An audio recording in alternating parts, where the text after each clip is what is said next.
So hello, what's up? How is everyone doing? Welcome to the first class of your CA final auditing. Everyone who has joined live, please confirm in the chat box. Is my audio video all proper to you? Please tell me in the chat box.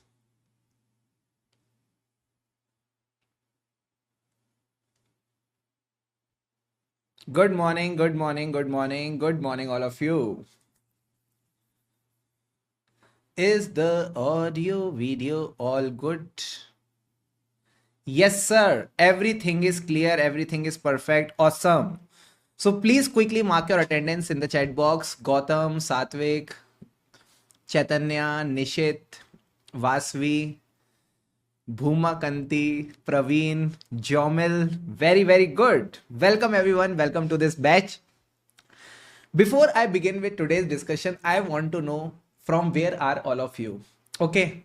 Which city and state do you people belong to? I want to know that. For example, my name is Shubham Keswani. I am from Noida, Uttar Pradesh. Okay. Now you people tell me, where do you people belong to? Swati, Sonia, tell me now. Good morning, everyone. Tell me.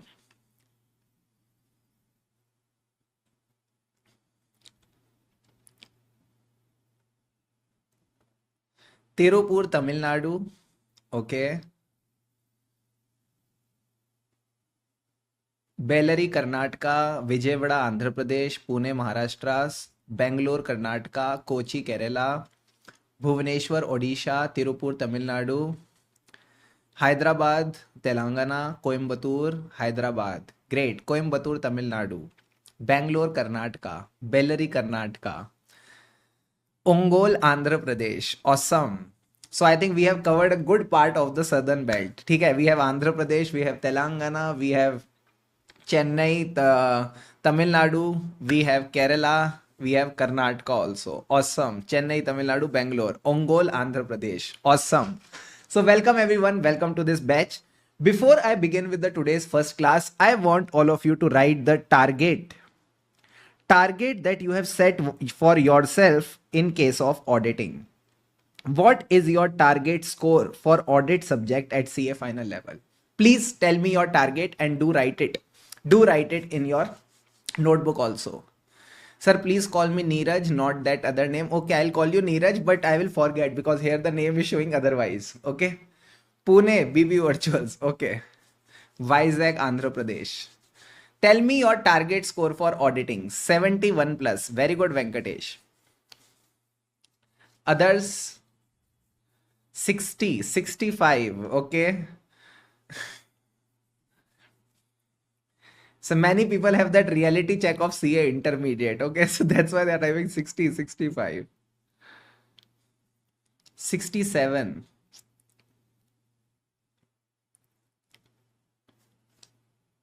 70 plus, 70 to 75, 65 plus, 70 plus. Good. I feel 70 plus is a decent score. 70 plus is a decent score, and that is something which is very easily manageable. Something which is very easily manageable. If you properly follow all the class instructions, you can easily score 70 plus in audit. Got it, sir. Got it, sir. Today in this first class, what we will going to begin with is the basics of audit. Okay. Basics of audit, that means there are certain basic concepts of auditing which I need all of you to properly understand, because if you will understand these basics of auditing that we are going to cover in the first few classes, then the journey of CA final audit will become very easy for you. You understand the point or not? Yes, sir. So the first basic of audit that we need to understand here is, sir, why do we need audit of financial statements? Acha, I will request all of you to keep writing with me. Whenever I am writing something, you should also keep writing. It will keep you engaged. Okay? It will also keep you engaged during the lecture. And yeah, and whenever I ask you to stop writing and I'm explaining something, then you should stop writing and then you should focus on understanding part. You understood the concept? Yes, sir. So first question here is, why do we need the audit of financial statements? Okay. Why do we need the audit of financial statements? You wrote the heading? Yes, sir, we wrote the heading. Now, everyone, please focus on the board. Okay, sir. And you can also draw with me. Got it. There is one person 2%, 3%, 4%, 5%. 1%, 2%, 3%, 4%. 1%, 2%, 3%, 4%, 5%. 1%, 2%, 3%, 4%. Sir, who are these so many people? These are the shareholders. Oh, these are the shareholders. Got it, sir. They have invested their hard earned money. They have done the investment of their hard earned money in a company called Reliance Limited. So, in a company called Reliance Limited, they have invested their hard earned money. Got it, sir. Now, tell me one thing. Shareholders have given their money to Reliance Limited? Yes, sir. But are they managing this money? No, sir. The management of the money is taken care by the management of Reliance Limited. Management of Reliance Limited is taking care of the money. Got it. Now these shareholders want to know what happened with their money. How is the company performing? So to know how the company is performing, management submits the financial statements. Management gives the financial statements, that is the balance sheet, P&L, notes to accounts. They submit every year to the shareholder. Simple thing? Yes, sir. Very simple. Now, sir, when these things are happening, can I say there are chances? Sir, chances of what? That management can try to show less profits. Why will they try to show less profits? To pay less taxes. Or management can try to show more profits. Why will they try to show more profits? To get more bonus. To get more bonus. To get more commission. You are understanding the point? Yes, sir. Now, sir, since the shareholder are worried about these chances that these profits can be lower or profits can be higher than actual, what do they want? They want there should be some person. They want that there should be some person. Okay, sir. This person, he will do what? Let's give him some here also. Yeah. He will do what? He will check the financial statements. He will check the financial statements to see whether the financial statements are prepared properly or not. Now, sir, who is this person who will check the financial statements? This person is called the auditor. This person is called the auditor. You got the point or not? Yes, sir. Now tell me one thing. When I am talking about this auditor, you people tell me one thing. When I am talking about this auditor, we all have studied a company law. Yes, sir. In that company law, we have studied that as an auditor of the company, in section 141 subsection 3, what I remember, can I hold the shares in the company? Answer is no. Why can I not hold the shares in the company? Sir, if you will be holding the shares in the company, you will always want the company to show higher profits. You will want the company to show higher revenue. So to show higher profits and higher revenue, you will be biased. Oh, so you cannot hold shares in the company. ठीक है, sir. Apart from this, can I be the employee of the company? Can I be the employee of the company? Again, the answer is no. You cannot be any employee or officer in the company, because if you will be a part of the management, again, you will want to show less profits to save taxes, or you will want to show more profits to get more bonus or more commission. So neither you can hold the shares, neither you can be an employee or officer of the company. So that's why whenever I say auditor, I don't simply say auditor. I call it as independent auditor. What do I call him as? Independent auditor. You are understanding the basic concept or not? Yes, sir. So now I hope all of you have understood why do we need audit of financial statement. Yes, sir. We need an independent auditor who can check the financial statements for the shareholder.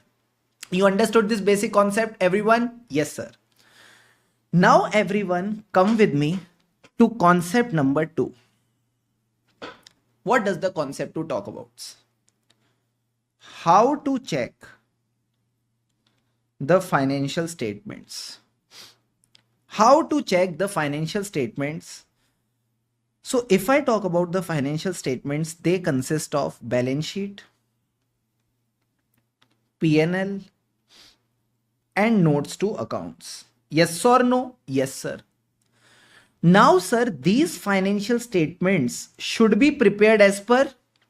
We all know that if there is a company, financial statement should be prepared as per Schedule 3. It should be prepared as per the accounting standards. It can be AS or Ind AS depending on the company. Yes or no? Yes, sir. I can say this is also the marking scheme. This is just like the marking scheme to check the financial statement, whether the financial statements are prepared as per this marking scheme or not. What do we call this marking scheme in audit language? Sir, this is called financial reporting framework. This is called financial reporting framework. But sir, tell us one thing. For some companies, AS is applicable. For some companies, Ind AS is applicable. So what should I call it? I will give you one hint. Please fill this sentence. Please fill this sentence and tell me what do I call this? You have studied this in intermediate, but I want you to give the answer in the chat box now.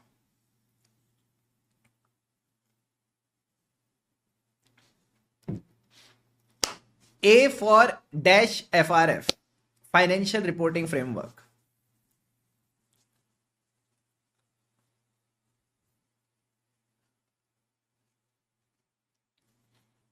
Very good, Pavan. Very good, Venkatesh. Very good, Satvik. All of you gave the right answer. So the right answer is applicable.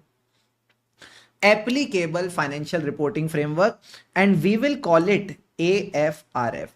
We will call it AFRF. Okay. So as an auditor, I always want that my financial statements should be prepared as per the applicable FRF. If they are prepared as per applicable FRF, very good.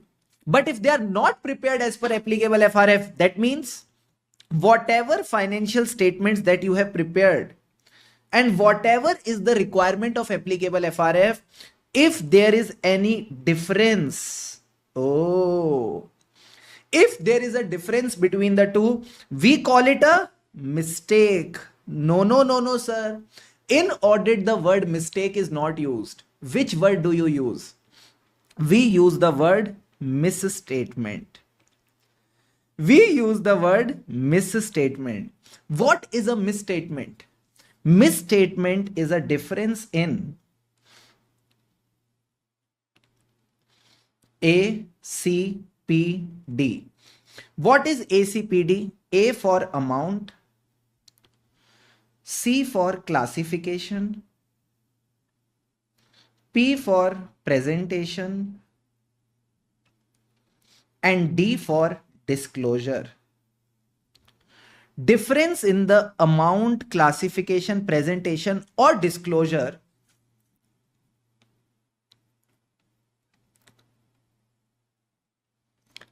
that is reported in the financial statements and that is required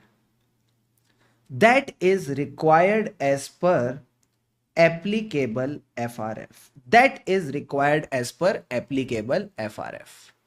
Please write it down and confirm in the chat box. Then I will make you understand what do you mean by amount, classification, presentation, and disclosure. Please write it down fast.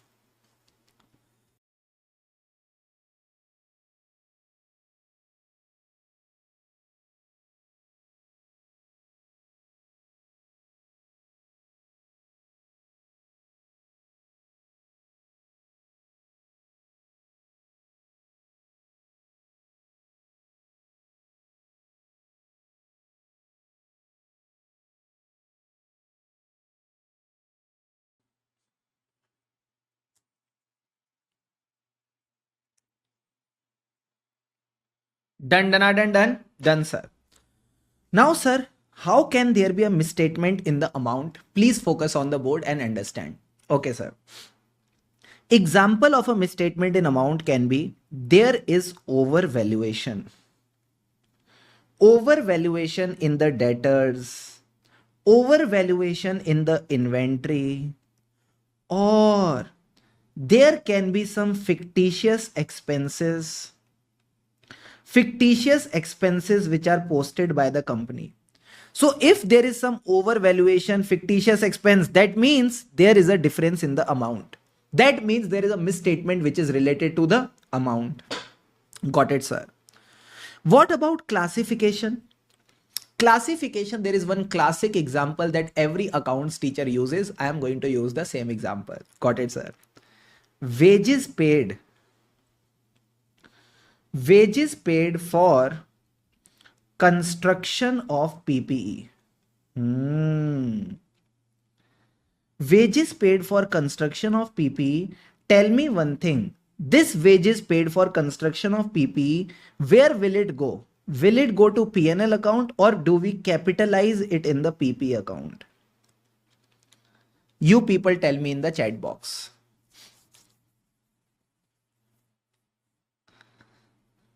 Acha, you need to participate, huh? The more you participate, the more clarity you get and more engaged you feel throughout the class. Everyone gave the right answer. Sir, we need to capitalize it. We need to capitalize it. It will not go to the P&L account. Good point. Presentation.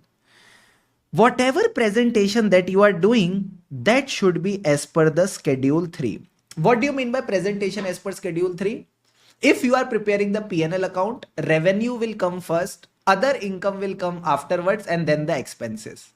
Once you have shown the P&L, then you will show the OCI, that is the other comprehensive income. So whatever schedule 3 says, that presentation format you need to follow. Similarly for the balance sheet. Balance sheet is always going to start from asset side. If I'm talking about India's financial statements. First you write the assets, and in assets, do you start with cash and bank? No, you start with the PPE, intangible asset, and then lastly you talk about cash and bank balance. Then you talk about the equity and the liabilities. You are getting the point or not? Yes, sir. So once you are preparing the financial statement, presentation cannot be anything. You need to follow a proper presentation that is given as per your applicable FRF, that is your schedule 3. If there is no proper presentation, then it will be a misstatement. Got it, sir? Talking about the disclosure again, whatever notes to accounts that is required as per applicable FRF, that you need to give. For example, if the company has not disclosed a related party transaction, it will be a misstatement because disclosure is required. If I talk about Ind AS 24, disclosure is required. So if you are not giving a disclosure of the related party transaction, again, it will be a misstatement. I hope all of you understood the 4 concepts. Yes, sir. Whenever there is a difference in ACPD, ACPD means amount, classification, presentation, or disclosure, between what is reported and what is required as per applicable FRF, it will be termed as a misstatement. You got the point or not? Yes, sir. So quickly take 1 minute. You need to revise this concept of misstatement. Once you are done with the revision, please type in the chat box, done, done, done, done. Let's see who does it first. Your time starts now.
Very, very good. Awesome.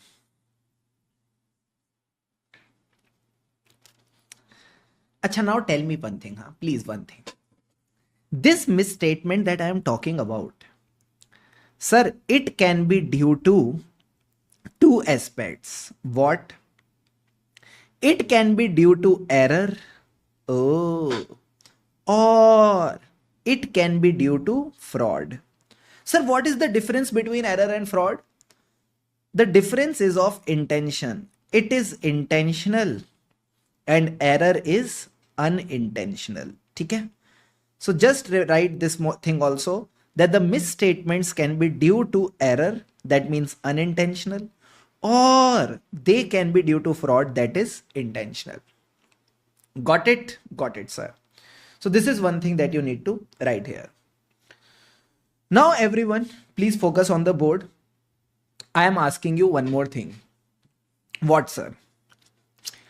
I have planned that I have decided that I will invest my money in the shares of Reliance. I will invest my money in the shares of Reliance Limited. Acha, before investing my money, I saw the revenue of the company, and the revenue of the company is 10,000 crore. It is currently 10,000 crore as per the P&L of the company. Got it, sir? Now tell me one thing. When I decided to invest, I got to know that the actual figure of the revenue is something else. What was the actual figure of the revenue? Let's take two cases. The actual figure of the revenue in case number 1 was 9,999 crore. And in case number 2, it was, let's say, 9,000 crore. What is the value of misstatement? Sir, if we calculate the misstatement, in case 1, it is rupees 1 crore ka misstatement. And in case 2, it is rupees 1,000 crore ka misstatement. It is rupees 1,000 crore ka misstatement. Tell me one thing, in which case my decision to invest in Reliance Limited, this decision will change. In which case my decision to invest in Reliance Limited will change? Case number 1 or case number 2? Please tell me in the chat box. Shivraj got the concept. Okay? Now everyone, you need to tell me the answer. When will my decision change to invest in the company? Everyone has given the right answer. The right answer is case number 2. Sir, in case number 1, if out of 10,000 crore, there is a small misstatement of 1 crore, it is fine. It is absolutely fine. I am chill. But if out of 10,000 crore, there is a misstatement of 1,000 crore, that is 10%. As per my judgment, it is very high. As per my judgment, it is very high. 10% misstatement. Sir, this is not fine. This is something I am not fine with. This is something I am not happy with. In this case, my decision can change. So can I say this is not a misstatement? This is what? This is a material misstatement. This is a material misstatement. You're getting the point or not? Yes, sir. So if there is a misstatement which can affect your decision that you are taking to invest in a company or which is related to this company, then that misstatement is called material misstatement. So let's write down this concept below it. Please write another question.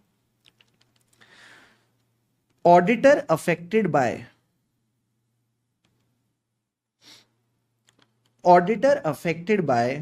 which misstatements?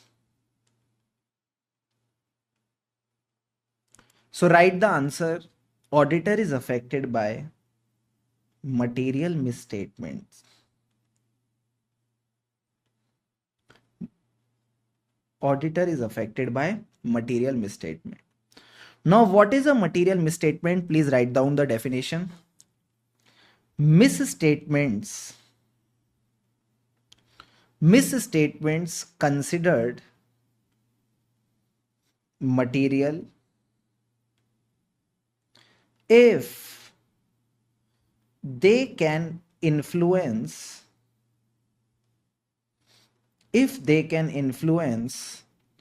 the economic decisions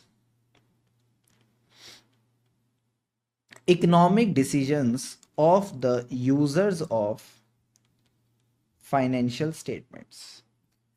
Misstatements considered material if they can influence economic decisions of the users of financial statements. Done with the writing, everyone?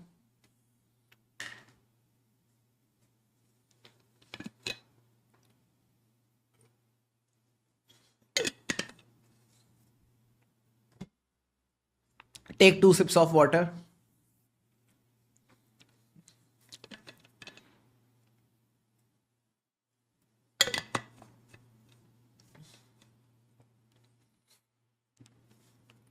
All set? Done, sir. Now a student comes to me and asks, sir, what? Can the auditor give guarantee? Can the auditor give a guarantee that financial statements are free from material misstatement? I want your answers in the chat box right now.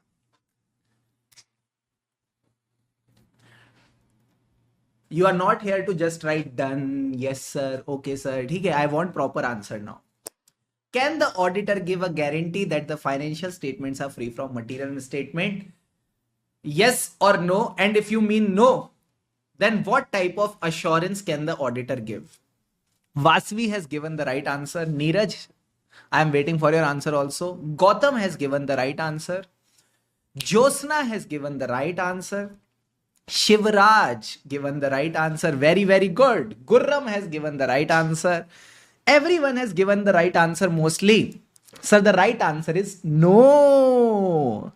No, no, no. No. Auditor can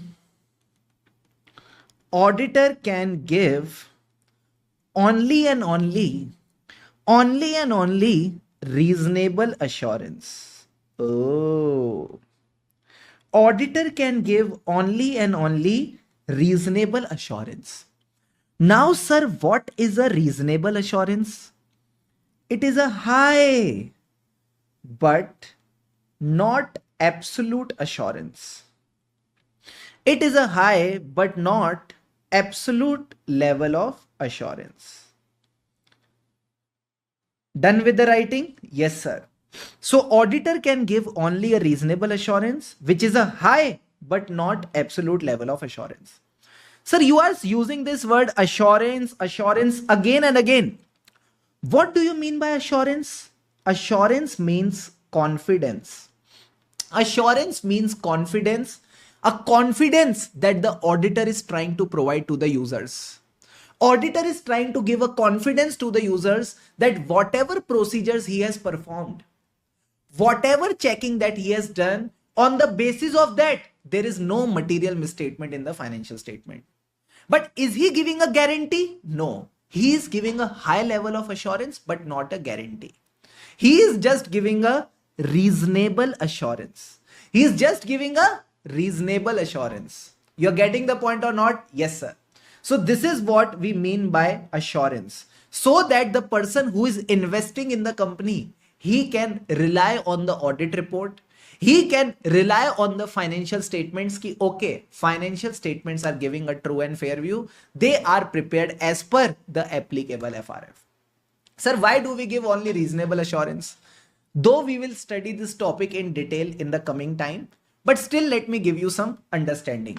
Everyone please focus here. Understand this.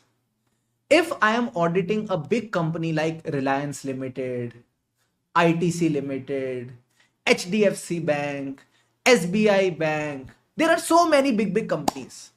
If I am auditing a big company, do you think as an auditor I can test each and every transaction? No, sir. There are so many transactions, you cannot test each and every transaction. Yes or no? Yes, sir. So what do I have to do? Sample testing. So can it happen that whatever sample that I selected, it was absolutely fine? And whatever things I could not check, there was the material misstatement. Yes, sir, it can happen like that. Chalo, let's leave this aside. Let's say management did a fraud. And management, when they did a fraud, they hid the fraud from me. Now, as an auditor, am I doing some investigation? No, sir, you are not doing any investigation. So if I'm not doing any investigation, how can I catch a fraud? Okay? Let's say they manipulated the documents. How will I check the manipulation of the document? Am I expert in checking those manipulation? No, sir. So there are many reasons. There are many reasons because of which auditor cannot give a guarantee that whatever financial statements I checked, they are free from material misstatement. So what best the auditor can give? Sir, auditor at best can give reasonable assurance. That is a high but not an absolute level of assurance. Do this with me. It is a high but not an absolute level of assurance. Got the concept? Yes, sir, we got the concept. Now a student comes to me and asks, Sir, I said, yes. Sir, please tell us how to get reasonable assurance. How to get reasonable assurance? So I told him that you need to get a audit evidence for the same. Oh. Now, sir, this audit evidence it should have two qualities. This audit evidence that I'm talking about, it should have two qualities. What are those two qualities? I want all of you to again type in the chat box. One quality starts with S, other quality starts with A.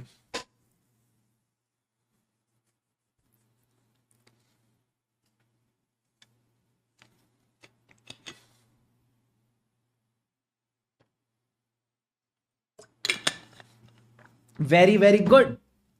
So basically we should have sufficient and appropriate audit evidence. Sufficient and appropriate audit evidence. Sufficiency means quantity. Appropriateness means quality. Now this quantity and quality we can understand further. Quantity is affected by two factors. First is called risk of material misstatement. That you also called ROMM. And it is affected by the quality of audit evidence. Quality of audit evidence. Sir, what is the risk of material misstatement? That means the percentage chances that financial statements have material misstatement. Think logically and tell me the answer. If the risk of material misstatement is more, you will need more quantity of evidence or less quantity of evidence. Sir, if as an auditor I feel that financial statements there are high chances of material misstatement, I will do more testing. I will do more checking. So when you do more testing, more checking, you collect more evidence. So somewhere the quantity of evidence will also increase. Clear point? Yes, sir. If I talk about the quality, if I say the quality is good, then what will be the impact on quantity? Let's understand with an example. Let's say entity has a bank balance of XXX. Okay, sir. Now for this, can I say only one evidence is enough? What is that only one evidence enough? Bank confirmation. If I take a bank confirmation, that is enough for me to check the bank balance. Yes or no? Yes, sir. Why it is enough for me? Sir, because it is an independent confirmation. It is very reliable audit evidence. So when you are taking an independent confirmation which is very reliable, you just need one evidence. Even one document is enough to check the bank balance. So can I say if the quality is good, even less quantity works. Even less quantity works in this case. Understood the concept? Yes, sir. So first of all, audit evidence depends on sufficiency. It is affected by risk of material misstatement and quality. If risk of material misstatement is more, you need more quantity. If quality is more, even less quantity is enough. Clear? Clear, sir. Now let's talk about appropriateness. Appropriateness means quality. This depends on two factors. Sir, what are those factors? Relevance and reliability. Relevance means, everyone please write with me, logical connection. Logical connection between two things: the audit procedure and the assertion being tested. The assertion being tested. Now write about reliability. This depends on source, circumstances, and nature of the audit evidence. Nature of the audit evidence. Please write it down till here. Acha, below this also write here note number 1, note number 2, and write here note number 3. 3 notes we are going to write now. Okay, please write it down till here, everyone.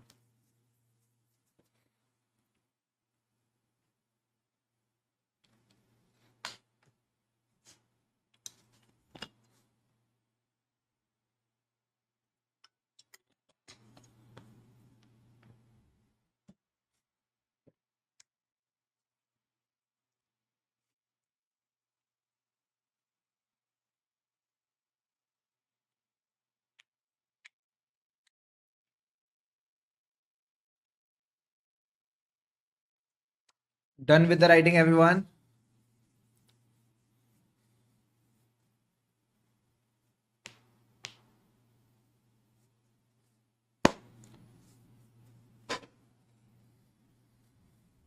Done, sir. Awesome. Now let's understand the concept of relevance. Let's understand the concept of relevance. Note number 1.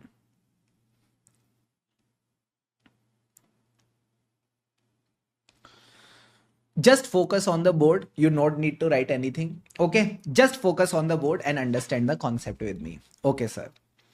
Let's say we are testing the financial statement for the year ended 31st March 25, and we are testing the debtors of the company. What is the value of the debtors? 5 lakh rupees. 5 lakh is the total value of the debtors, and these are 10 debtors. Okay, total mein these are 10 debtors. Got it, sir. Now, sir, if I talk about the debtors, what are the assertions that I need to check? ERCV. ERCV means 4 assertions are there that you can check for the debtors. 1, 2, 3, and 4. First assertion is existence. R for right. C for completeness. And V for valuation. Now to check the existence assertion, what is the audit procedures plus evidence that I can collect? What is the audit procedure or evidence I can collect? So to check whether the debtor exists or not, you can take a external confirmation. You can take a external confirmation from the debtor whether you exist or not. Got it, sir. To check whether the debtor is the right of the company, you can check the sales documents. What can be the sales documents? You can check the invoice. You can check the e-way bill. Okay? You can check the delivery details. These are the different documents that you can check. If I want to check the completeness, completeness means if there are 10 debtors, I am worried, can there be any 11th debtor? Can there be any 11th debtor? That means I am worried they must have omitted some debtor. Now, sir, can I say debtor is a current asset? Yes, sir. So if there is a debtor which is existing on 31st March 25, I may be able to recover the money in the month of April, May, June 2025. Yes or no? Yes, sir. So if I think that they must have missed the 11th debtor, there can be a 11th debtor. So for that 11th debtor, I can check the bank statements. I can check the bank statements for the recovery of money from the 11th debtor. So when I am checking the April, May and June ke bank statements, I can see whether there is any received from a money from a person which was not recorded by the company. Whether there was receipt of money from a person which was not recorded by the company. So to check completeness, I am doing altogether a different procedure. I am collecting a different evidence. Got it, sir? Now talking about valuation. How do you calculate the valuation of the debtors? Sir, we take the amount and from it we deduct the provision. And whatever provision we deduct, after that we calculate what is the right value. So can I say for the purpose of testing the valuation, this is the main thing that needs to be checked? Yes or no? Yes, sir. Now, sir, how do we create the provision on debtors? How do we create the provision on the debtors? So the provision depends on aging. Whatever provision that you want to create, it will depend on aging of the debtor. Have you heard about this word? Aging schedule. Yes, sir. What is the aging schedule? Aging schedule means for how long the debtor is overdue. How long the debtor is overdue. So there can be cases where the person is not due, where it is overdue for less than 6 months, 6 months to 1 year, 1 to 2 year, 2 to 3 year or more than 3 year. So based on the aging, you can apply the percentage and calculate the provision. For example, let's take it like this. If I want to calculate the provision for the debtors, so I can say if the debtor is not due, no provision. If it is due for less than 6 months, 10% provision on the amount. 6 months to 1 year, 25% provision. 1 to 2 year, 50% provision. And depending on that more, you can calculate the percentage of provision. That means if I want to check the valuation of debtor, I need to do aging analysis. Oh, my audit procedure will be aging analysis. This is what I am trying to convey. For checking the valuation, can I take external confirmation? No. You need to do the provision testing only. You're getting the point or not? Yes, sir. Similarly, for checking the completeness, can I take external confirmation? No.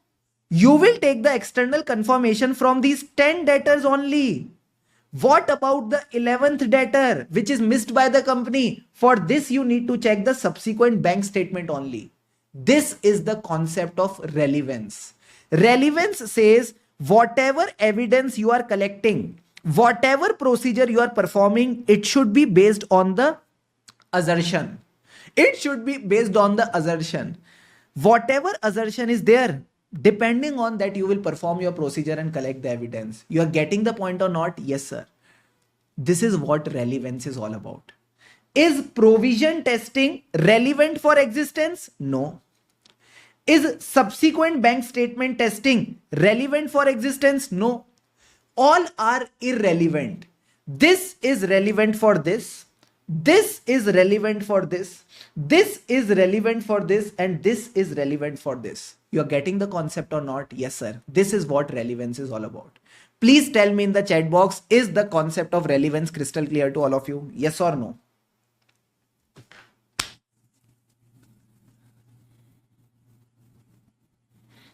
Please tell me. Deal done? Yes, sir. Giving you 2 minutes, write down this note number one. Okay? Take 2 minutes and write down the note number one.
Done with the writing, everyone?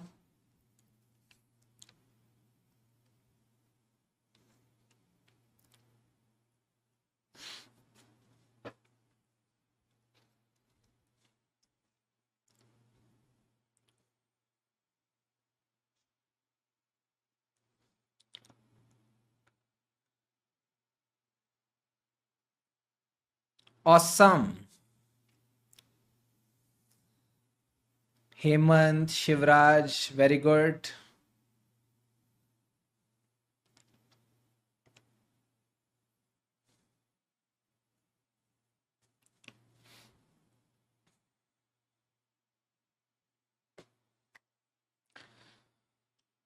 Done, sir. Chalo. Now let's move ahead. Now let's understand the concept of assertions. Okay. So note number one of relevance we have understood. It is a logical connection between the audit procedure and the assertion. Now many students are thinking, sir, can you please explain?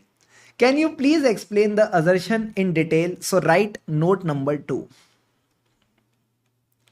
Note number two, everyone, write with me. Okay, sir. In the note number two, let's understand the concept of assertions. Essay 315 talks about it in detail. What is the assertion means? So please write with me. These are the representations by the management embodied in the financial statements used by the auditor to identify potential misstatements. Used by the auditor to identify potential misstatements. So representations by the management embodied in the financial statements used by the auditor to identify potential misstatements. What are the assertions? Please draw the chart. These are for balance sheet items, what we call it account balance. Oh. Then there are P&L items, what we call as classes of transactions.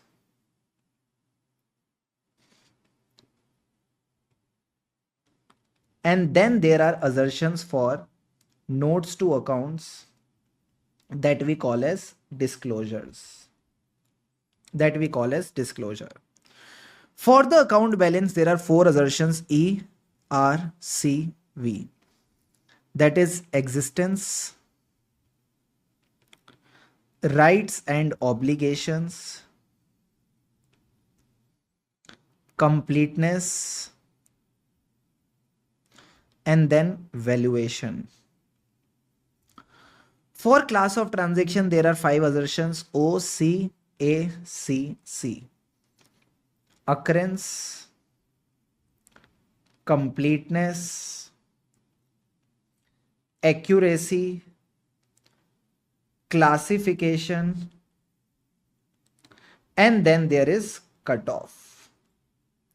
And disclosure, you can say it is the mix of the two,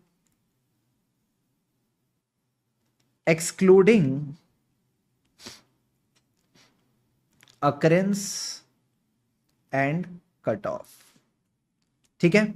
Please write it down and then we are going to discuss it in detail. What I am trying to say. Quickly write and confirm in the chat box.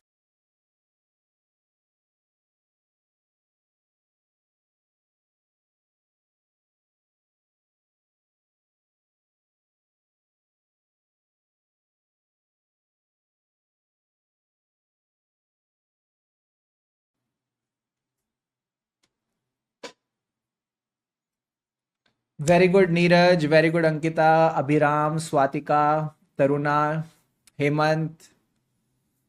Come on, everyone. Write it down fast.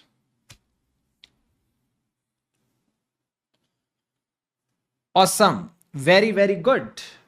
So, sir, what is the topic of assertions all about? What is the topic of assertions all about? Everyone, please look at the board. I need your attention for the next 2 minutes only. Just need your attention for the next 2 minutes. If I get your attention for 2 minutes, everything will be crystal clear to all of you. Are you people ready? Are you people ready? Yes, sir, we are ready. So assertions means representations by the management. That means what is the management trying to say? What is the management trying to communicate from the financial statements? And these representations are used by the auditor to identify misstatements. Sir, misstatements means, for example, whenever there is a balance sheet item, what is the management trying to say? Management is trying to represent that whenever there is a balance sheet item, that means there is an asset, there is a liability. So that asset or liability exists. If I talk about the asset, we have the right over the asset. Liability is our obligation. Whatever assets and liabilities we have shown, they are complete. And whatever assets and liabilities we have shown them on the right value. These are the assertions. These are the things management is trying to say. And auditor will use these assertions to perform the procedure. And whatever misstatement he finds, it will be in the assertion. Sir, misstatement in the assertion? Yes. For example, this example that we took of debtors, can it be the case that debtors exist? Yes, sir. We have right over the debtors? Yes, sir. Debtors are complete? Yes, sir. But value is wrong. Provision is wrong. Can it happen like this? Yes, sir. So can I say misstatement is not in debtors? Misstatement is in the assertion of the debtor. Are Baba, can I say whenever you are finding the misstatement, you will not find the misstatement in debtors. you will find the misstatement in the assertion. Assertion means debtor can exist, that there is a right, debtors are complete, but value is wrong. So there is a misstatement in the valuation assertion. You are getting this point or not? Yes, sir. So assertions are the representations by whom? Management. Where are they? In the financial statement. Who uses them? Auditor uses them to identify the potential misstatement. So when I talk about the account balance, that means the balance sheet assertions. Balance sheet means the assets. Oh my God. Balance sheet means the assets. Balance sheet means the liabilities. So management is trying to assert that assets and liabilities exist. On the assets, we have the right. Liabilities are our obligation. These assets and liabilities are complete, and whatever value we have shown them, this is fine. You understood the balance sheet assertions or not? Yes, sir. You understood why we need to know the assertion? Yes, sir. Because based on these assertions, we will perform our audit procedure. Easy, easy, sir. This was all about balance sheet items, that is account balance. Got it, sir. What about the P&L items? In the P&L item, we call them as class of transaction. Class of transaction means whatever income that is there or whatever expenses that are there, they have occurred during the period. They have occurred during the period and they pertain to the entity. They are entity's income, entity's expense. Got it, sir. Plus they have actually happened during the year. They have actually happened during the year. Got it, sir. Plus whatever income or expenses that are there, they are complete. We have not left anything. Whatever income or expenses are there, we have shown them on the right value. Whatever income or expenses are there, we have classified them in the right account. And lastly, we have shown them in the right accounting period. We have shown them in the right accounting period. Right accounting period means cutoff assertion. Cutoff assertion means if the financial year is starting from 1st April 2024, ending on 31st March 2025.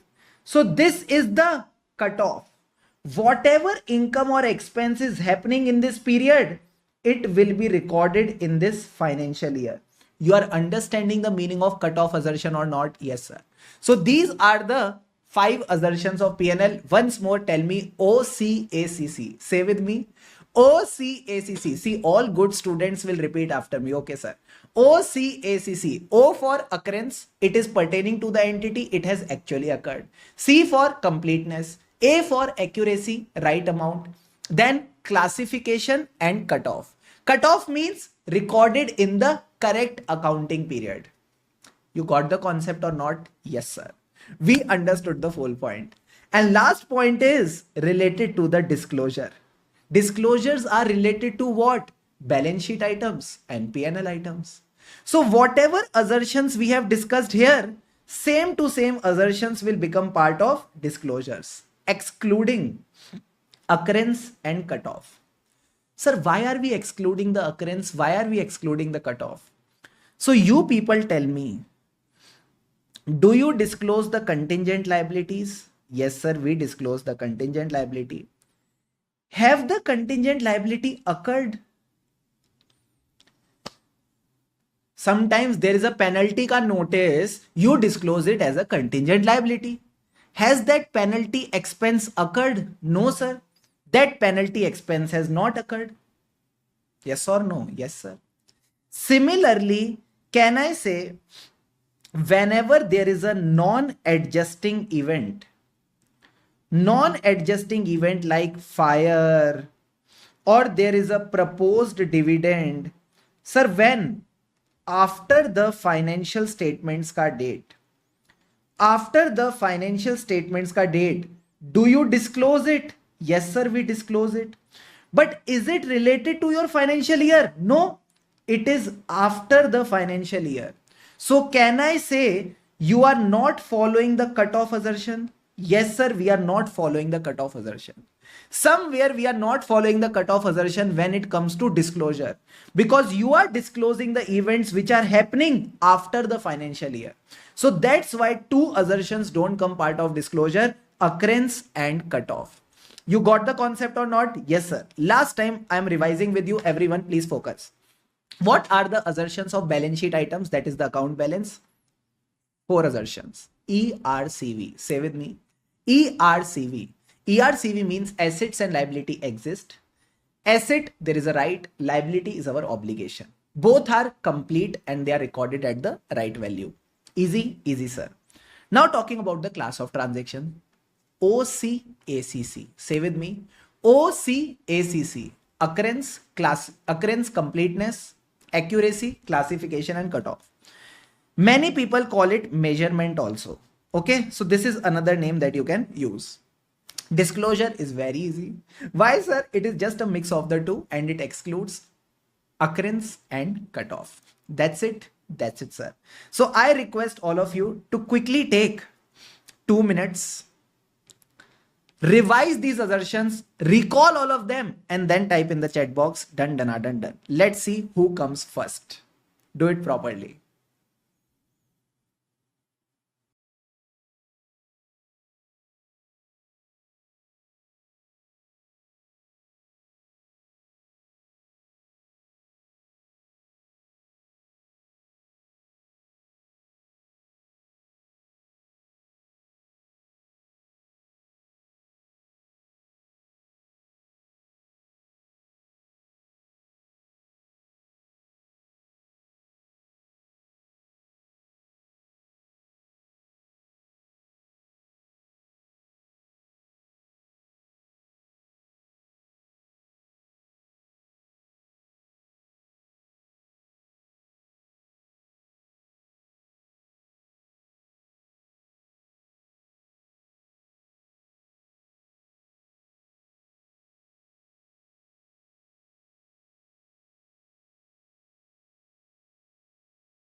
Very good. 1 more minute to go.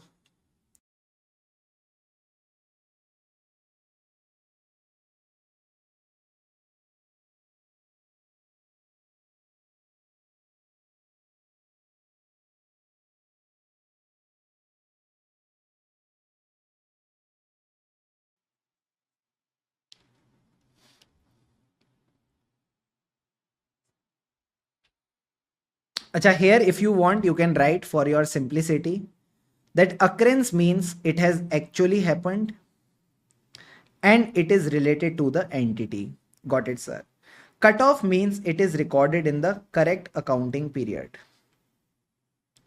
It is recorded in the correct accounting period. Okay? These two explanations, if you want, you can write for your reference. Others are self-explanatory, so very easy. Okay.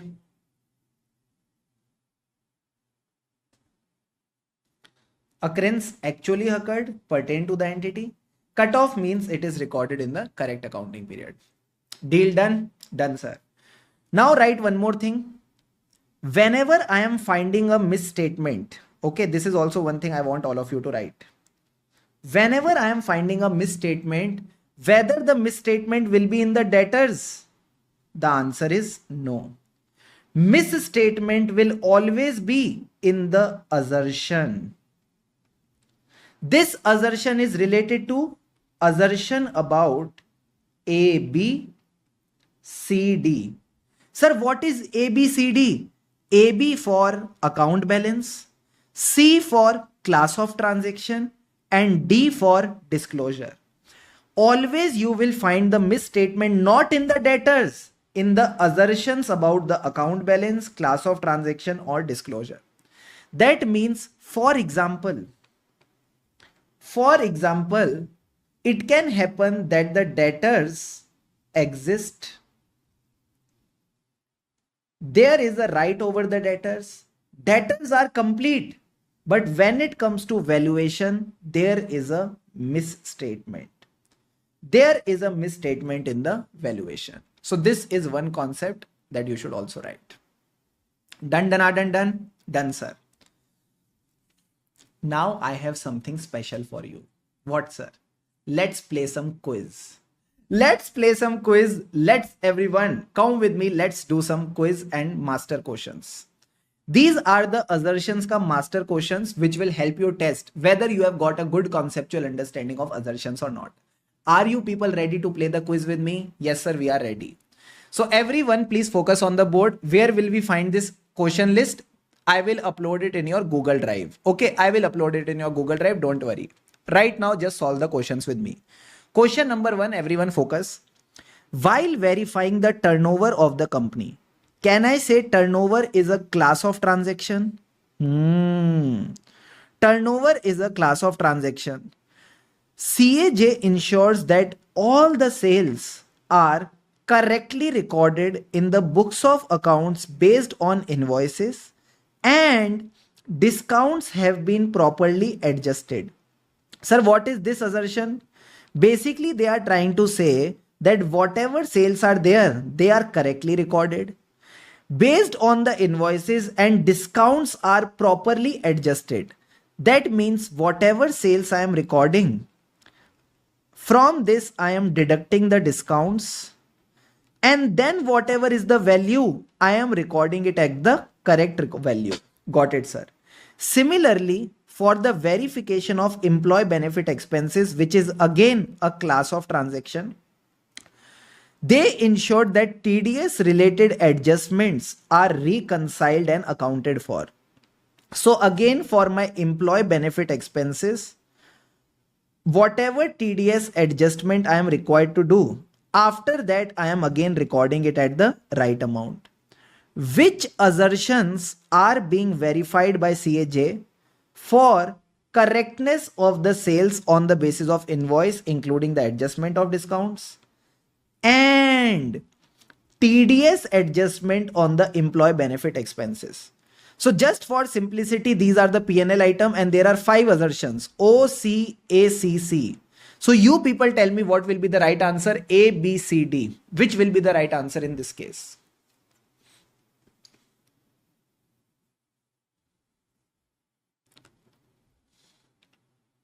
This accuracy, the other word is measurement. Shivraj says A, Hemant says A. Many people are saying B also. Many people are saying B, but many people are saying A also. Very, very good. So let me tell you, the right answer is option A. Measurement and measurement. Why, sir? Because we are focusing on the amount. We are focusing on the correct amount. Now, some of you may say, sir, here they are writing all the sales are correctly recorded. Here the main focus is not on all. The main focus is on correct recording of the sales after the adjustment of discount. Even when they have asked the question, they have written assertion for correctness of the sale on the basis of invoice, including adjustment of discount. So once you are adjusting the discount, you are calculating the right value. And right value means accuracy, that is the measurement. So the right answer will be A, measurement for both. Similarly, for employee, again the right amount should be calculated after the TDS adjustment. Got the point? Yes, sir. Now talk about question number 2. CA Kaushal, statutory auditor of FEMO Limited, obtained trade receivable aging report. Analyzed it, identified the doubtful debts during the audit of accounts receivable balances. Which assertion he is checking? Again, trade receivable is a balance sheet item. So 4 assertions are there. ERCV. Existence, right, completeness, valuation. Tell me which assertion he is checking by doing the debtor aging analysis.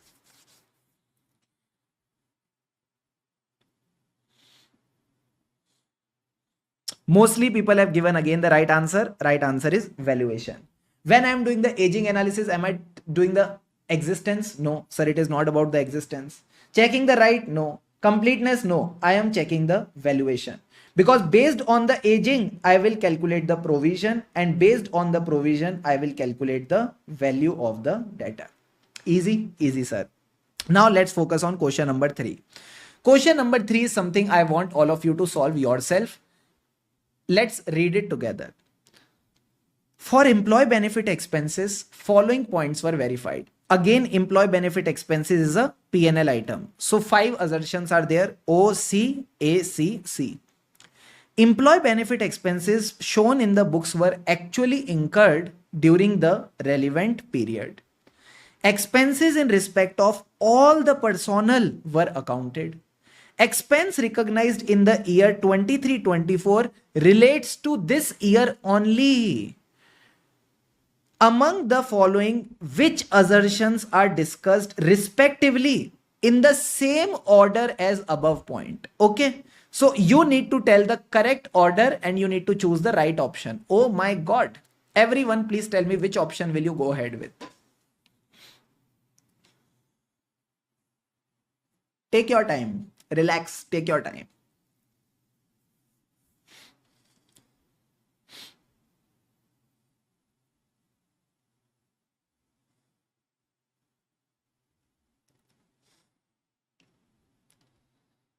Option B, option B, option B, option B, option B. Many students are giving option B. Let's see if option B is right or not. Okay?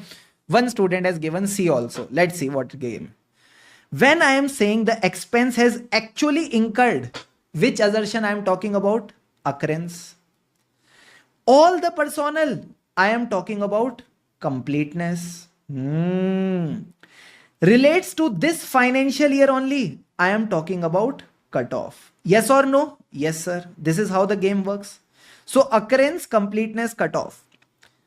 Occurrence, completeness, cutoff. That means 2, 4, 3. 2, 4, 3. B is the right answer. Okay, B is the right answer. I hope, and I'm very happy that most of you got it right. Clapping for all of you.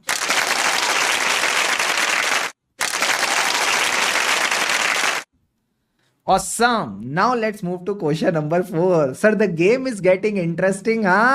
Question number 4. Assets additions during the year. Again, I'm talking about asset. That means 4 assertions: E, R, C, V. Existence, right, completeness, valuation. Assets addition during the year were 50 lakhs. Payment were made through the bank account. But when they made the scrutiny means checking, it was found some invoices were not in the name of the company. They were not in the name of the company, but in the name of the director. Which assertion is not proved? In which assertion there is a misstatement? A, B, C, D. Existence, rights and obligation, completeness, or valuation. Everyone is giving again the right answer. Option B. If the invoice is not in the name of the company, can I say company doesn't have the right over the asset? Company doesn't have the right over the asset. So asset can exist. Assets may be complete. Value may be right, but there is no right over the asset. There is no right over the asset. So problem with the rights assertion. Easy, easy, sir. Now let's focus on question number 5, last question. While performing the audit procedures, it is noticed by auditors that bill of 2 vehicles which were in the name of the trust, these vehicles are not physically available for use. Payment was done by the bank account of the trust. Considering the issues of the vehicle, identify the appropriate statement. Again, can I say it is a vehicle? So 4 assertions: E, R, C, V. Existence, right, completeness, valuation. Which assertion is not proved in this case when they are not available for use? A, B, C, D.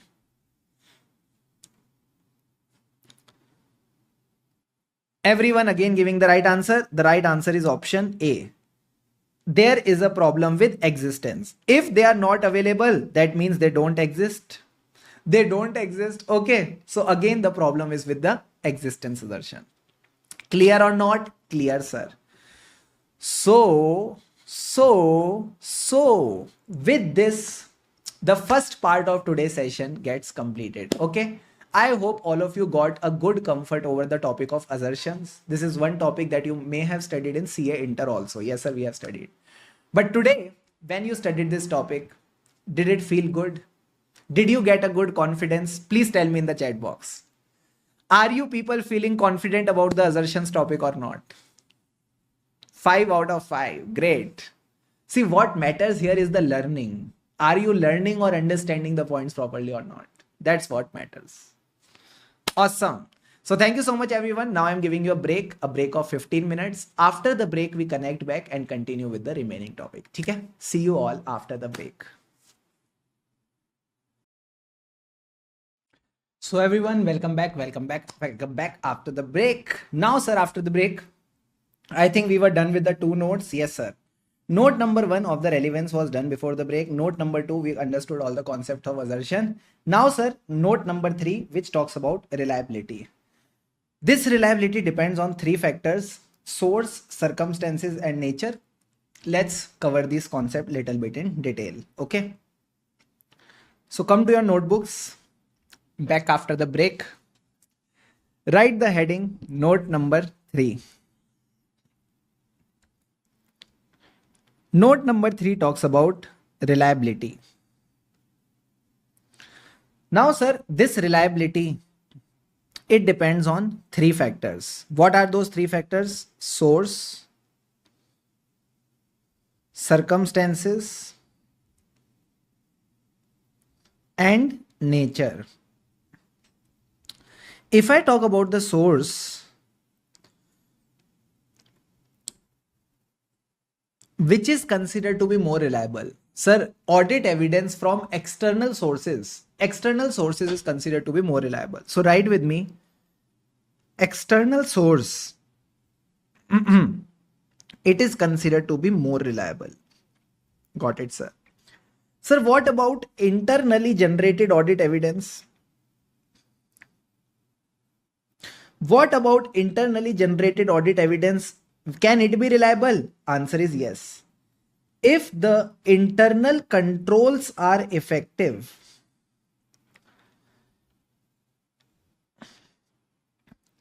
if the entity's internal controls effective, then it can also be reliable. Then you can say it is also reliable. Got it, sir. What do you mean by circumstances? Circumstances means audit evidence which is obtained directly by the auditor. Circumstances means audit evidence which is obtained directly by the auditor. It is more reliable than the one which is obtained indirectly. Indirectly through the management. For example, you can write the example also. If you observe the internal control, performed by the entity, this is always more reliable than taking the documents from the management. So if I myself observe that yes, internal controls are properly performed by the entity, that will be considered more reliable than taking any documents from the management. Why, sir? Why it is more reliable? Because documents can be manipulated by the management. Management can manipulate the documents, but if you yourself observe that there are proper processes performed by the entity, internal control means processes. So if you observe proper processes performed by the entity, that is considered to be more reliable. Now let's talk about the nature. If I talk about the nature, which is more reliable? You people tell me, documentary or oral audit evidence? Which is more reliable? Documentary or oral? Sir, documentary is more reliable. Why? Because if someone is telling you something orally, that person can step back and say, I did not say this. So when you have something in document form, that is considered to be more reliable evidence. Got it, sir? Even in documentary, if I ask, which is more reliable?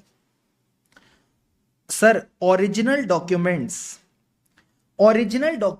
are more reliable than any photocopy or any digitized document. Which can be in the form of PDF. Okay. So these are certain points of reliability which I want all of you to see. Last time I'm quickly revising this topic. Source. External sources are more reliable.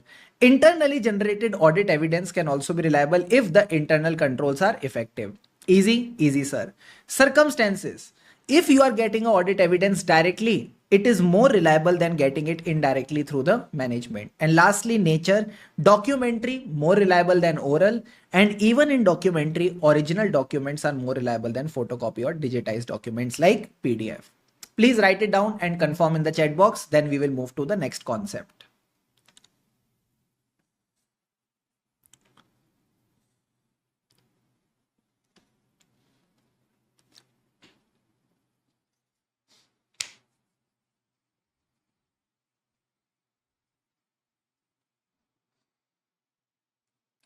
Done, done, done. Now, everyone, I am introducing a character. I am introducing a character in today's audit class. Are you people ready? Yes, sir, we are ready.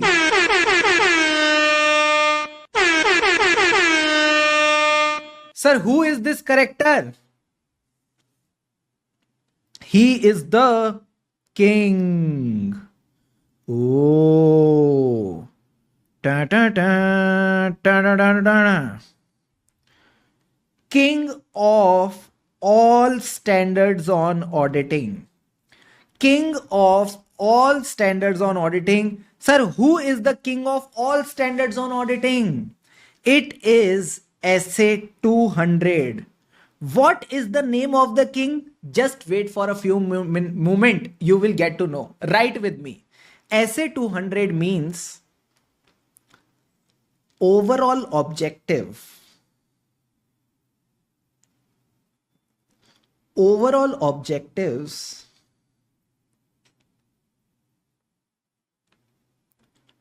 of independent auditor.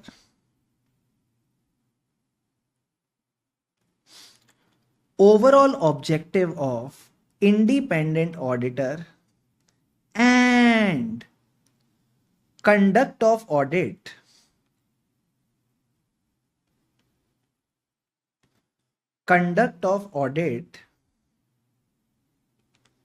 as per standards on auditing. Standards on auditing. So overall objective of independent auditor and conduct of audit as per the standards on auditing. If you just pick up the first letters of all these pink words, you will get the name of the king. Sir, what is the name of the king? OOIA CASA. That means Uyya Casa. Uyya Casa. So this is your SA 200 Uyya Casa. What is Uyya Casa? Overall objective of independent auditor and conduct of audit as per the standards on auditing.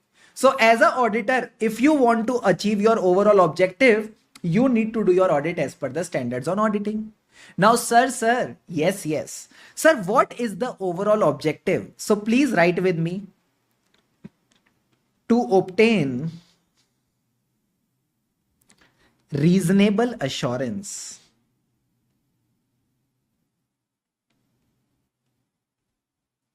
To obtain reasonable assurance that financial statements are free from material misstatement due to fraud or error. Got it, sir. Once you get the reasonable assurance, you can express your opinion.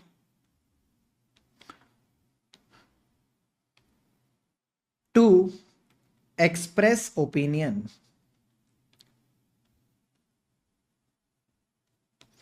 that financial statements are prepared in all material respects as per applicable financial reporting framework. Once you have formed your opinion, How do you, what do you do with it? Sir, we report and communicate. Report and communicate as per the standards on auditing. As per the standards on auditing. Please write it down, then I will tell you the flow of this point. Quickly write it down and confirm in the chat box.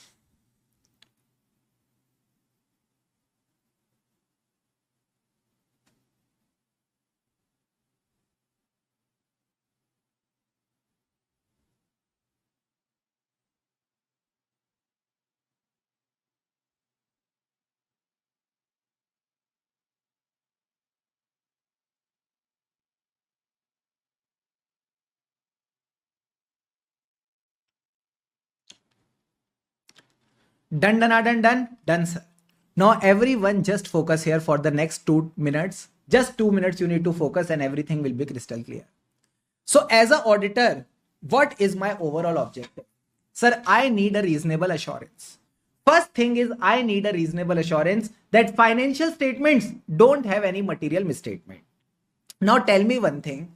If the financial statements will not have any material misstatement, okay, when there is a misstatement, sir, misstatement is there when there is a difference between what is reported in the financial statement and what is required as per applicable FRF. So can I say if there is no misstatement, that means financial statements are prepared as per the applicable FRF? Are yes or no? Yes, sir. So first of all, you take reasonable assurance that financial statements don't have material misstatement. Once you get a reasonable assurance, you express your opinion that financial statements are prepared as per the applicable FRF because no material misstatement is there. Got it, sir? And third thing is, once you have formed your opinion, will you keep it in your mind or you will write it down? Sir, we will write it down. So report and communicate as per the standards on auditing. And this is what your overall objective is all about. So everyone revise with me what are the 3-step process that you need to focus on. We need a reasonable assurance that financial statements are free from material misstatement so that we can form the opinion.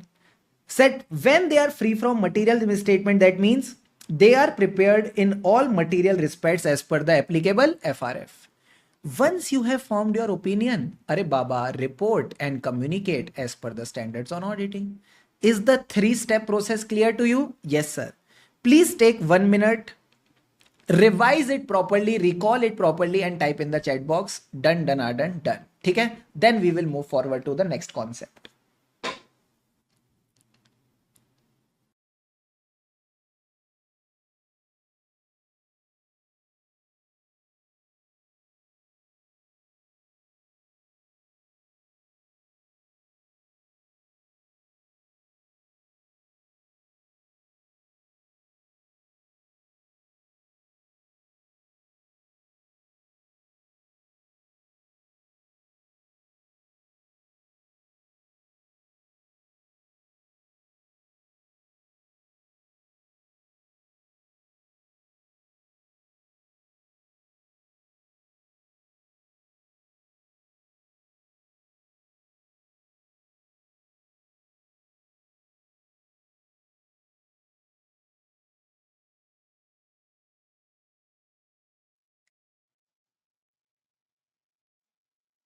Last 20 seconds.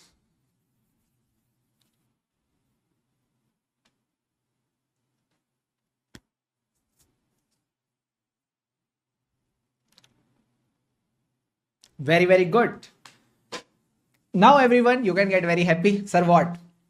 Now we are moving to the last concept of the day. Yes, I will make you do one case study. We will solve one case study and that's all we will do for today and we'll be done. Are you people ready? Are you people ready? Yes, sir, we are ready. Awesome. Come to your notes.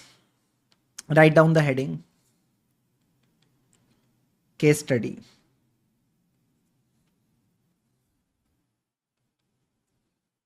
Okay. You need to write the full case study with me. Start writing. Considering the nature of business and operations of BBV Private Limited. BBV Private Limited,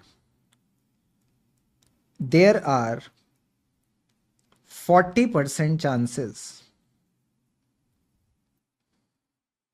40% chances that financial statements are materially misstated.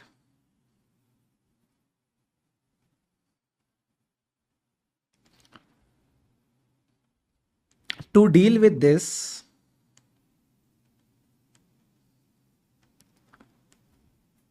management designed and implemented internal controls.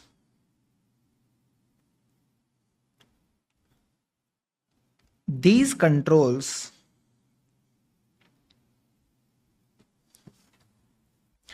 expected to be 75% effective. Auditor expects to detect 80% of the material misstatements.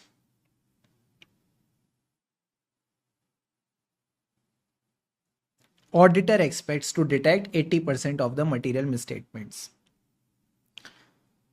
Calculate inherent risk,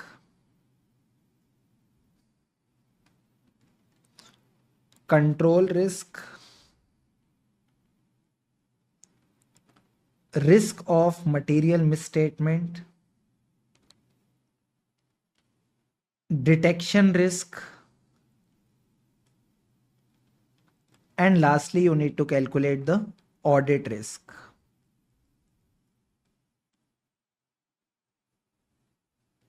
Okay, this is your question all about. I am giving you 2 minutes to self try this question once. Okay, try this question self once for 2 minutes and I will see who all give the answer. Okay, try this out.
Come on, everyone. I'm waiting for your answers.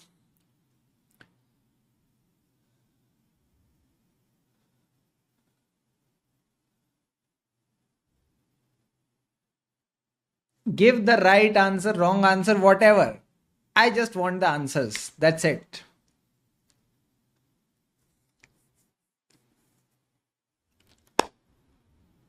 So I have got few answers. 40% is the inherent risk, 25% someone is saying. Control risk, okay.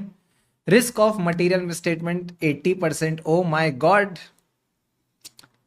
Satvik has got all of them right. Venkatesh has got all of them right. Very, very good. Inherent risk 40%, control risk 25%, risk of material misstatement 10%, detection risk 20%, and audit risk 2%. Very, very good. Awesome. For all of those who have got it right, clapping for all of you. Come on. Now everyone come with me. Let's understand and calculate these types of risks. Are you people ready? Yes, sir, we are ready. First of all, let's focus on inherent risk. Okay. Sir, what is the inherent risk? Write the definition with me. Susceptibility. Susceptibility means chances. Chances of an assertion about ABCD. ABCD means account balance, class of transaction, or disclosure. Susceptibility of an assertion about ABCD to a material misstatement. To a material misstatement. Again, this material misstatement could be individual or in aggregate. Susceptibility of an assertion about a ABCD to a material misstatement individually or in aggregate before considering the internal control. Before considering the internal control. Write down this definition. Susceptibility of an assertion about ABCD to a material misstatement individually or in aggregate before considering the internal control. Now, sir, what does it mean? Till now, we have understood one thing, that sir, misstatement is there in the account balance, class of transaction, or disclosure. No, misstatement is always there in the assertion. This assertion is related to the account balance, class of transaction, or disclosure. Okay. So what are the chances that in an assertion about the account balance, class of transaction, or disclosure, there can be a material misstatement? So can I say chances of material misstatement in the assertion? Yes, sir. Before you are considering the internal control. So what are those chances? So if I read the question, it clearly says there are 40% chances that financial statements are materially misstated because of the nature of the business and operation. So can I say inherent risk is 40%? Can I say in our case inherent risk is 40%? Yes or no? Yes, sir. Now, sir, can you give us some examples of inherent risk? Yes, I can give. For example, let's take company's inventory. There is a risk of overvaluation of inventory. Sir, when will there be a risk of overvaluation of inventory? If your inventory gets obsolete.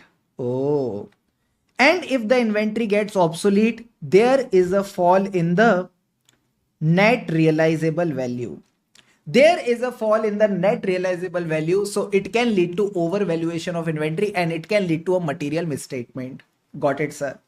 Can you give us some more example? Yes. Let's say a entity is operating in the airline industry. In the airline industry, there are lot of business failures. Got it, sir? Now, since there are a lot of business failures, so if the financial statements are prepared on going concern basis, and let's say in the near future, entity shuts down, so again, it will lead to a material misstatement. Why?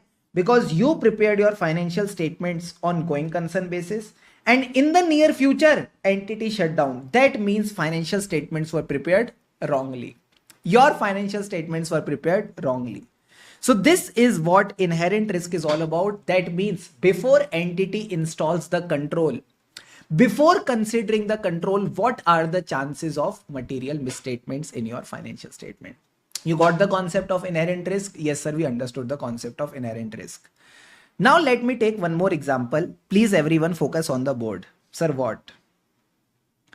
Case number 1 and case number 2. You people need to tell me in which case there is a material misstatement.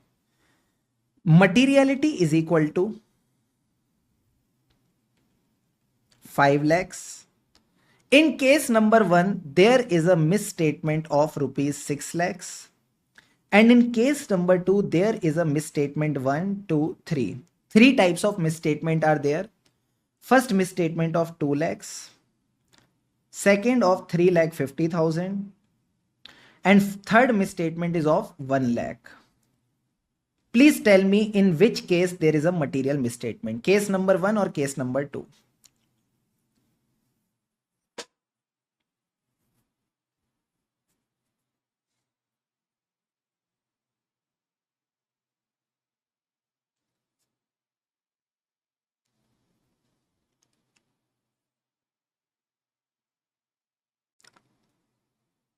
Chandra says both.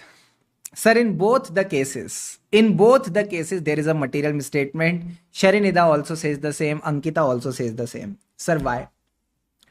In case number 1, materiality is how much? Sir, materiality is 5 lakhs. So can I say individually, it is a material misstatement? Yes, sir. And in case number 2, if I total the misstatement 2 lakh plus 3 lakh, 5 lakh 50,000 plus 6 lakh, so it comes out to be 6 lakh 50,000. Again, can I say it is more than 5 lakh? Yes, sir. So it is in aggregate a material misstatement. It is in aggregate a material misstatement. So this is what I was trying to tell you here also. So what are the chances that in an assertion about ABCD, there can be material misstatement individually or in aggregate before considering the internal control? You got the concept or not? Yes, sir. And these are two examples of inherent risk. Now let's move to control risk. Now let's discuss about the control risk. What is the control risk all about? It is a risk that a material misstatement, again individually or in aggregate, material misstatement about, or you can say material misstatement in an assertion about ABCD will not be prevented, detected, or corrected on timely basis by the internal control. Risk that a material misstatement individually or in aggregate. Where is the material misstatement? In an assertion. Assertion about an account balance, class of transaction or disclosure will not be prevented, detected or corrected on a timely basis by the internal control. So if we see the question, it clearly says that controls are expected to be 75% effective. 75% effective means 75% chances are that they will prevent, detect or correct the material misstatement. Then what are the chances that they will not be able to prevent, detect or correct the material misstatement? 25% is the control risk. 25% is the control risk, that controls will not be able to prevent, detect or correct the material misstatement. You're getting the point or not? Yes, sir. So this is what will be the control risk in our case. Control risk will be 25%. That means if they are 75% effective, 25% are the chances that they will not be able to prevent, detect or correct the material misstatement. Easy, easy, sir. Now, sir, comes the third part that we are discussing. This is risk of material misstatement. Risk of material misstatement, that is ROMM. Write the definition with me. Risk that financial statements are materially misstated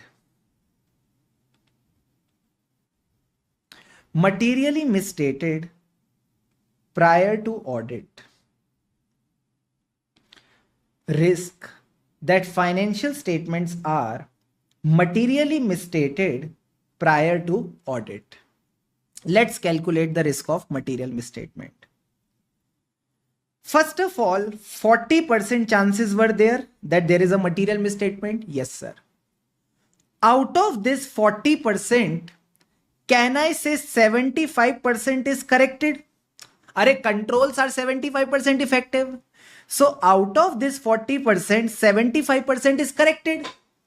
What is the percentage that is not corrected by the internal control? Sir, out of the 40%, 25% will not be prevented, detected or corrected by the control. So can I say overall risk of material misstatement now is only 10%. Overall risk of material misstatement will be 10%. That means out of the inherent risk, 25% will not be corrected. That is 10% is the risk of material misstatement. Easy, easy, sir. Now let's move to the fourth point, detection risk. Now what is this risk? Write the definition with me. Risk that audit procedures will not be able to detect a material misstatement. Risk that audit procedures will not be able to detect a material misstatement. Let's go to the case study. Clearly it says auditor expects to detect 80% of the material misstatement. That means 80% it will be able to detect. So what is the percentage it will not be able to detect? 20%. 20% is the percentage that it will not be able to detect the material misstatement. So can I say this is the detection risk? 20% is the detection risk. So detection risk will come out to be 20%. Now comes the last risk, that is the audit risk. What is audit risk? Write the definition with me. Audit risk is the risk that auditor gives wrong opinion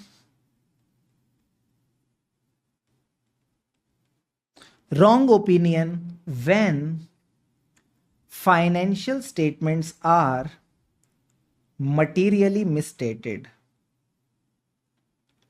When the financial statements are materially misstated. So risk that the auditor gives wrong opinion when the financial statements are materially misstated. That means financial statements have a material misstatement. So mathematically, if I write this equation, what it will say? What are the chances that financial statements have material misstatement? And auditor is not able to detect it. So can I say there were 40%, sorry, what was the risk of material misstatement? 10%. There were 10% chances that there is a material misstatement in the financial statement. Yes, sir. Out of this 10%, how much will the auditor not be able to detect? 20%. 20% auditor will not be able to detect. So can I say overall audit risk is only 2%? Overall audit risk is only 2%. Got it? Got it, sir. Please take 2 sips of water. Then I will do a quick revision of the concept that we have discussed.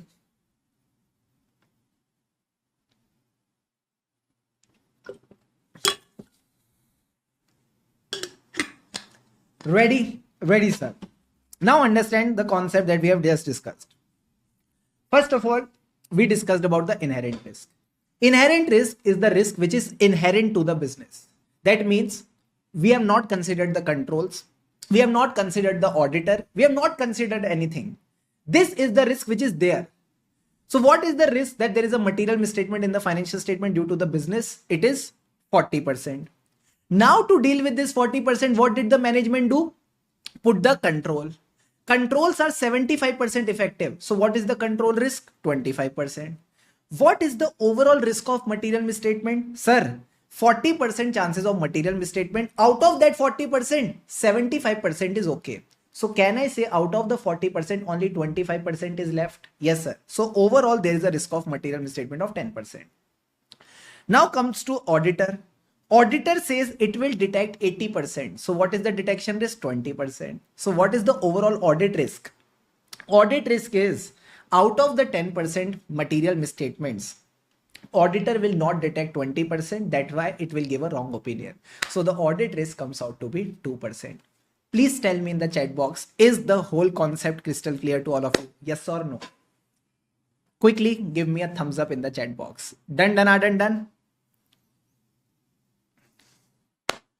Deal done.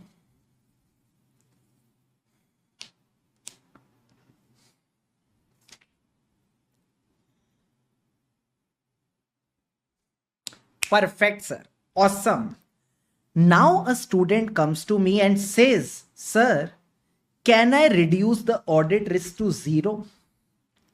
Can I reduce the audit risk to 0? Answer is no.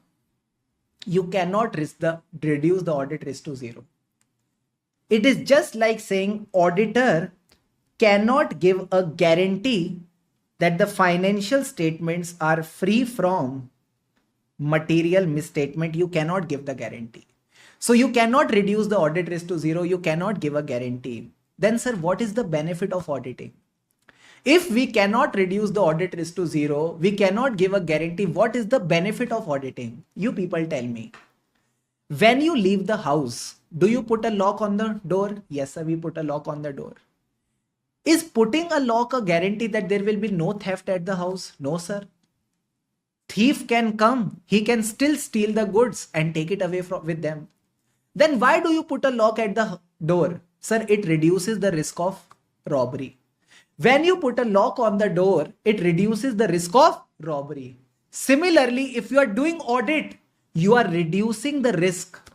Ultimately, you are reducing the risk. You are reducing the chances that financial statements will be having some material misstatement. You are getting the concept or not? Yes, sir. So again, you cannot reduce the audit risk to 0. You cannot give a guarantee that financial statements are free from material misstatement. And the main reason behind this is ILA. Sir, what is ILA? Inherent limitations of auditing. Inherent limitations of auditing, and this is the concept that we are going to take up in the next session. This is the concept that we are going to take up in the next session. So here we are going to wrap up the first session, that is the first class of auditing. I hope you enjoyed this class. My main focus is this only, that in the initial 2 to 3 classes, 3 to 4 classes, we build the base for our CA final auditing, because I understand many of you may have cleared the CA intermediate exams recently. Many of you may have cleared it long ago, but the game is same. All of you want a quick brush up of the concepts. You want a quick brush up of the concepts so that the concepts are crystal clear to you and you are able to easily ace auditing. Okay, so I am there with you. You just need to maintain your support. Make sure whatever we have studied today, you are revising it before attending the next class, and that's it. Have an awesome day ahead. See you in the next session. Make sure you revise everything we have covered today. And yes, let's catch up in the next session. Keep studying with happiness, because then only we progress. Have an awesome day ahead. See you all.